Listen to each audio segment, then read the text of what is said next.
Looking back, I often wonder if the first cracks were always there, hidden beneath the surface, waiting for me to notice. Maybe I just chose not to see them. That's the problem when you're in love. You confuse silence for peace, distance for independence, and lies for kindness. I told myself that Marissa was simply complicated, that her tendency to drift into long silences, to disappear into her phone when we were together, was just who she was. She wasn't like anyone I had ever met before. She had this energy that pulled me in, a brightness that made the rest of the world seem dull. But what I didn't realize at the time was that the same light I admired could blind me to the shadows she cast. We met on a rainy evening at a friend's birthday party. I almost didn't go, but something pushed me out the door. I remember her standing near the window, staring out at the rain, a glass of wine in her hand. She looked both present and far away, like someone caught between two places. When she turned toward me and smiled, I felt as if the room shifted. The rest of the night, we talked as if no one else was there. She laughed at my dry humor, and I was hypnotized by the way she tucked her hair behind her ear when she was nervous. By the end of the evening, I wasn't just intrigued, I was hooked. The first months were intoxicating. We spent entire weekends together, shutting out the rest of the world. She had this way of making every moment feel cinematic, as if our lives were unfolding in some beautifully scripted film. There were nights when we'd stay up until dawn, lying on the floor of my apartment, just talking about dreams, fears, and everything in between. She told me she wanted to be an artist, but that she was afraid of failing.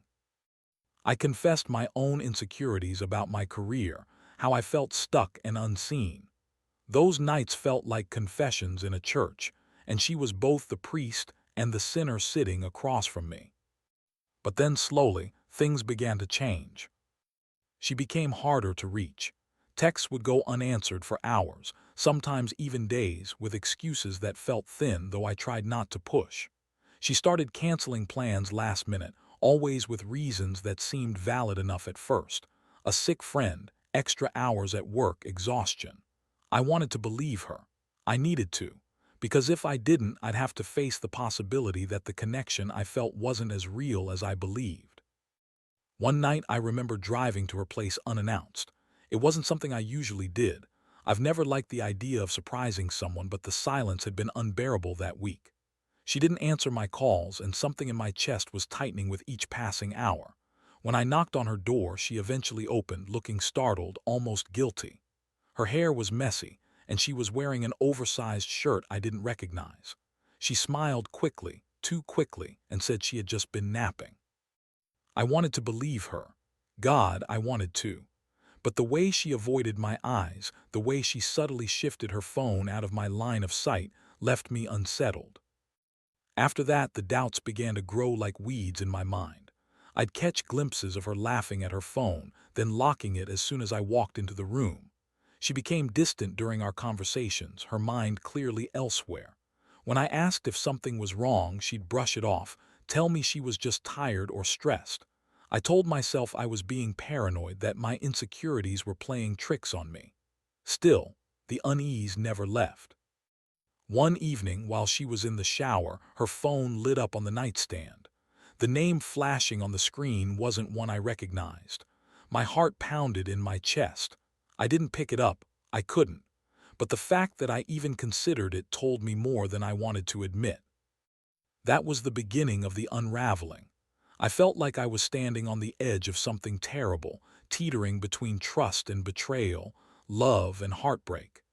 Every instinct in me screamed to confront her, but every ounce of my heart begged me not to. Because if I asked the wrong question, I might get the answer I wasn't ready to hear. And yet deep down, I already knew. I tried to ignore it at first. I told myself relationships weren't supposed to be perfect, that every couple went through rough patches. I'd convinced myself that Marissa's distance was just a phase, that she'd come back to me the way she used to, laughing, open, vulnerable.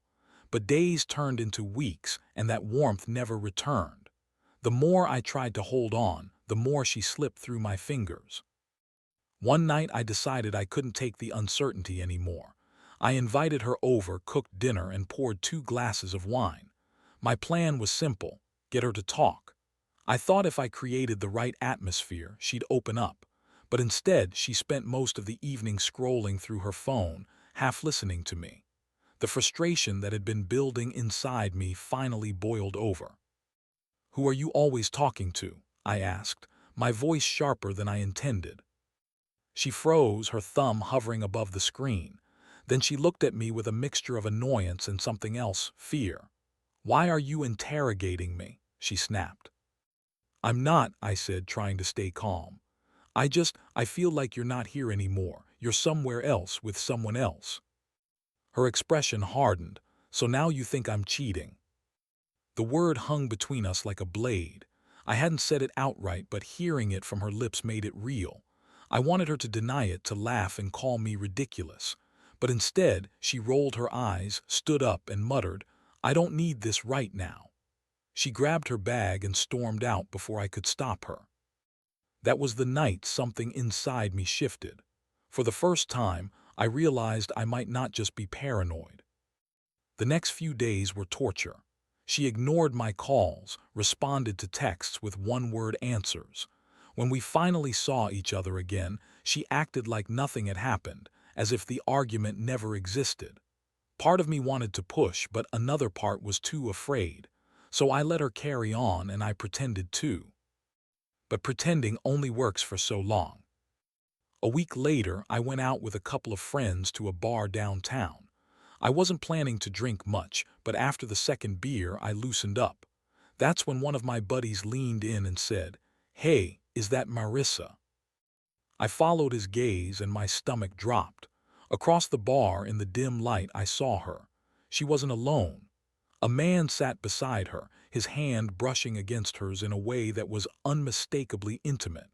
She laughed at something he said, the kind of laugh she used to save for me.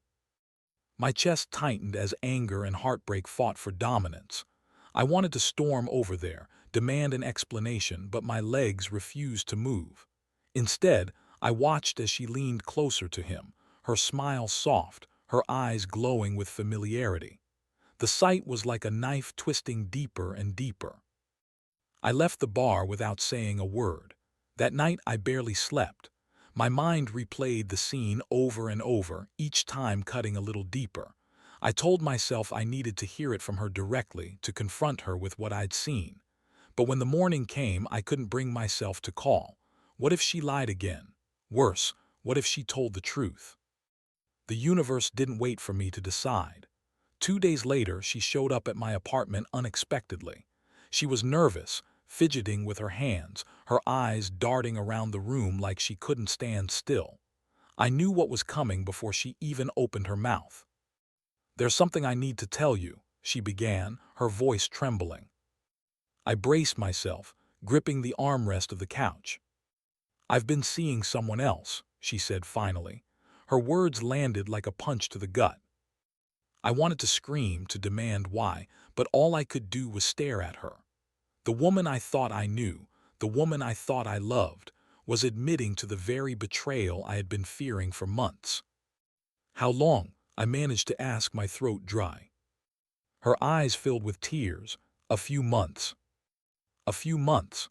The same months she had been pulling away from me, feeding me excuses, making me doubt my own instincts. I should have been furious, but instead, all I felt was hollow. "Why?" I whispered. She shook her head, tears spilling down her cheeks. "I don't know, I didn't mean for it to happen. He was just there, and I felt something I thought I'd lost."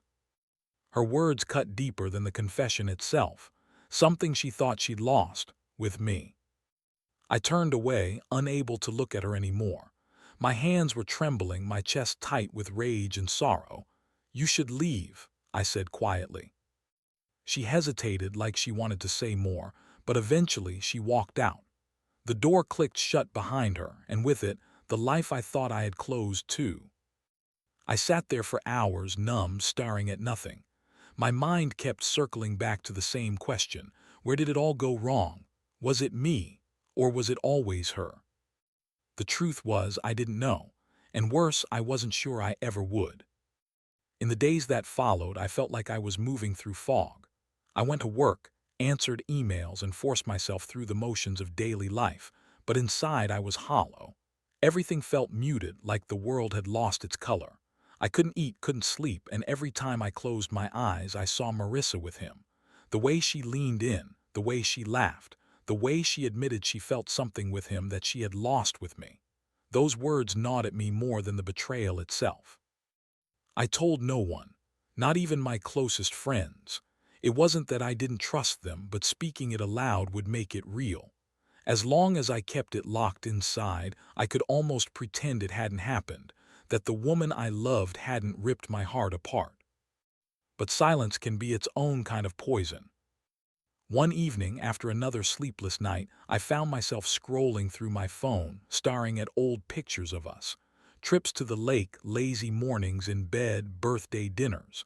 She looked so happy in those photos, so alive.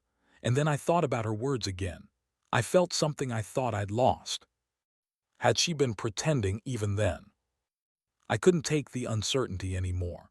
I had to see her, to hear her voice again, even if it killed me. So I called her.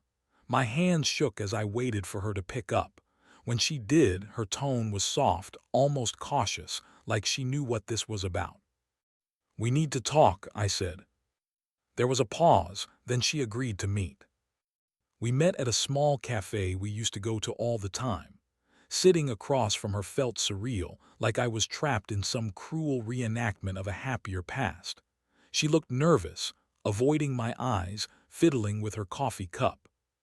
"Why him?" I asked, not wasting any time. She sighed, her shoulders sagging.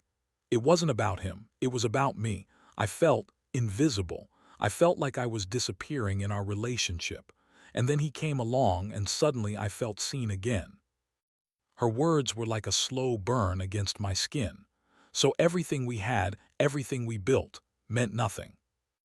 "Don't say that," she pleaded. "It wasn't nothing. You mean so much to me. I just—" "Stop," I cut her off, my voice sharper than I intended. "You can't say I mean so much to you and then tell me you've been sleeping with someone else. That doesn't add up." She flinched, her eyes filling with tears.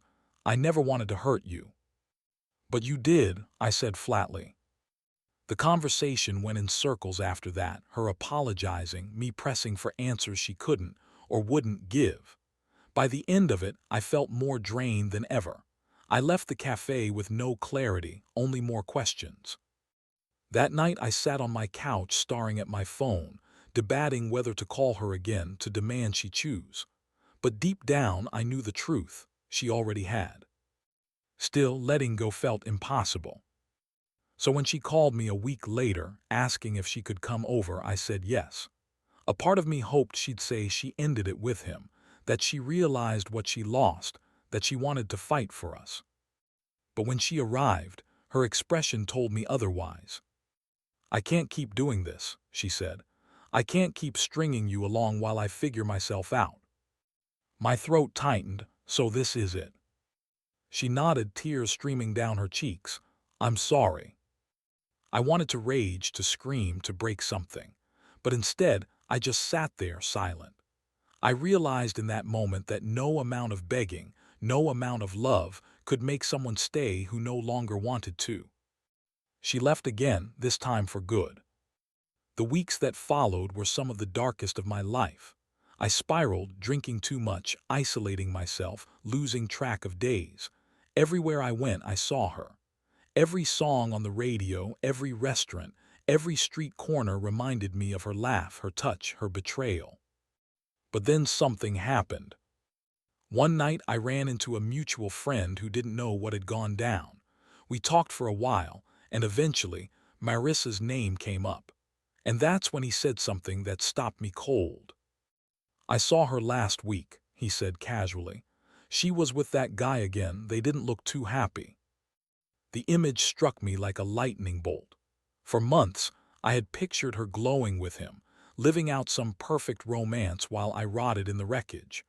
But the idea that she might not be as blissful as I imagined cracked something inside me. I went home that night and thought long and hard. Maybe she wasn't the only one who had been blind. Maybe I had been too, blind to the signs, blind to the reality that she was never fully mine to begin with. The thought didn't heal me, but it planted a seed. And as much as I hated to admit it, I wasn't done with her story just yet. Because the truth was, Marissa wasn't finished with me either. I thought that after she walked out of my apartment for the last time, our story had ended. I convinced myself that no matter how much it hurt, it was over, and I had to accept it. But life has a cruel way of reopening wounds just when you think they've started to heal. It was 2 months later when I saw her again. I was at the grocery store, standing in line with a basket of frozen dinners and bottled water when I heard her laugh. That laugh, the one that used to disarm me, the one I thought I'd never hear again. I turned, and there she was, standing just a few feet away, holding hands with him. My chest tightened, and for a moment I couldn't breathe. She looked good, too good. Her hair was longer, her skin glowing, her smile wide. And he looked ordinary, almost forgettable. The sight of them together was both infuriating and heartbreaking. I thought she'd look guilty when our eyes met, but she didn't. Instead, she gave me a small, almost sad smile, as if to say, "I know what I did and I can't undo it." He noticed me too, his hand tightening around hers, his eyes hardening in a silent challenge. I wanted to walk over to say something, but instead I turned away and left my basket behind. That night I couldn't sleep. The image of her with him replayed in my head like a broken record. It wasn't just the betrayal anymore, it was the humiliation, the knowledge that she had chosen him over me and she wasn't looking back. And then, out of nowhere, she called me. It was past midnight when my phone lit up. I stared at the screen, torn between answering and ignoring it. Finally, I picked up. "I shouldn't be calling," she said, her voice soft, almost trembling. "Then why are you?" I asked. "Because I can't stop thinking about you." Her words cut me open all over again. I wanted to hang up, to protect what little was left of me, but instead I listened. She confessed that things with him weren't what she expected, that he wasn't who she thought he was, that she missed me. "Then why are you still with him?" I asked, my voice breaking. Silence, then, because I don't know who I am without all of this. I should have ended the call. I should have told her not to reach out again. But I didn't. I couldn't. Despite everything, a part of me still ached for her, still wanted her, still believed in some twisted version of us. Over the next few weeks, we fell into a dangerous rhythm. Late-night calls, secret meetings, moments that felt stolen from another life. She tell me she loved me, then disappear for days back into his arms. I was her escape, her secret, her backup plan, and I let it happen. Each time she came back, I convinced myself it meant something, that she was choosing me in her own way. But deep down, I knew the truth. I was the other man now. The roles had reversed, and I hated myself for it. One night, as she lay beside me, her hair spread across my pillow, I asked the question that had been eating me alive. "Are you ever going to leave him?" She didn't answer right away. She just stared at the ceiling, her breathing shallow. Finally, she whispered, "I don't know." That was it. That was my answer. I realized then that I wasn't just losing her. I was losing myself. Every time I let her back in, I gave up another piece of who I was, and soon there would be nothing left. So I made a decision. The next time she called, I wouldn't answer. The next time she knocked, I wouldn't open the door. I told myself I was done, that I deserved better, that I would finally walk away. But life, as always, had one more twist in store. Because before I could cut her out for good, she showed up at my apartment, tears streaming down her face. "He hurt me," she said, her voice shaking. "I don't know where else to go." I should have sent her away. I should have told her she made her bed and now she had to lie in it. But when I looked at her, broken, fragile, desperate, I couldn't. I let her in. And that decision would change everything. She stood in the doorway, mascara streaking down her face, shaking like a leaf. Her clothes were rumpled, her voice barely steady as she repeated, "He hurt me." Every instinct screamed at me to push her away, to finally reclaim what little dignity I had left. But instead, I pulled her inside. She collapsed into my arms, sobbing so violently that her body trembled against mine. For a moment, all the anger, all the betrayal, all the nights of questioning dissolved into something terrifyingly simple. I still loved her. When she calmed down, she told me the truth, or at least the version she wanted me to hear. That he had shouted at her, grabbed her arm too hard, called her names. That she realized he was the man she thought he was. That she needed me, now more than ever. I should have asked questions. I should have kept my distance. But instead, I let her crawl into my bed like she had so many times before. That night, as she clung to me, whispering apologies and promises, I let myself believe, for the first time in months, that maybe, just maybe, this was our chance to start over. For a few weeks, it felt like it. She stayed with me most nights, told me she was done with him. We cooked together, laughed together, even talked about the future again. I dared to hope. But deep down, I knew something was off. She was always on edge, her phone buzzing at odd hours.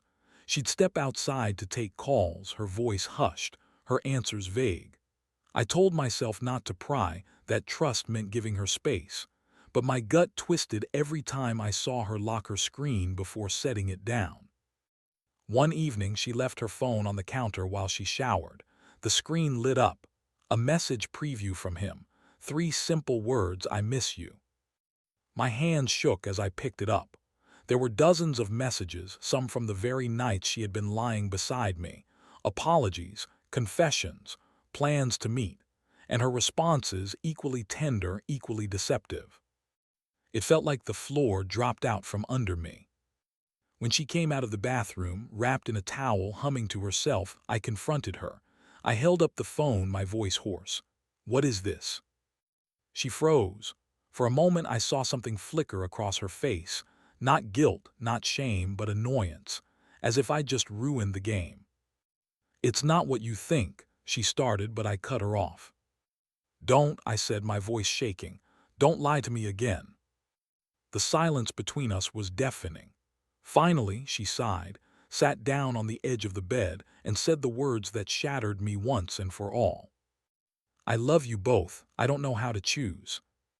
In that moment, everything became painfully clear. There was no version of this story where I came out whole. She wasn't torn between 2 men. She was addicted to the chaos, the attention, the power, and I had been feeding it. I felt something inside me snap. Not anger, not hatred, just clarity. I told her to leave. Not tomorrow, not next week, now. She cried, begged, promised me the world, but I didn't waver this time. I packed her things into a bag and handed it to her. My hands were steady, my voice calm. For the first time in months, I felt in control. When the door finally shut behind her, the silence was suffocating. I sank onto the couch, my chest heavy, my eyes burning. It didn't feel like victory. It felt like loss, but it was a necessary one. The days that followed were brutal. I fought the urge to call her, to check her social media, to drive past her place. I forced myself to face the emptiness I had been running from. Slowly, painfully, I began to heal. I picked up old hobbies, reconnected with friends I had pushed away, started running again. For the first time in years, my life wasn't defined by her. And then, one afternoon, as I sat in the park watching the sun dip below the horizon, I realized something that stopped me cold. I wasn't angry anymore. Not at her, not at him, not even at myself. The betrayal, the lies, the nights of torment, they were scars now, not open wounds. She had taken so much from me, but she had also given me something without meaning to. The strength to finally let go. That was the last lesson she ever taught me. I never saw her again after that. Not in the grocery store, not on the street, not in my dreams. And if I ever do, I hope I can smile. Not because I want her back, but because I finally understand. Some love stories don't end with forgiveness or reunion. Some end with the quiet realization that survival itself is enough. And mine did.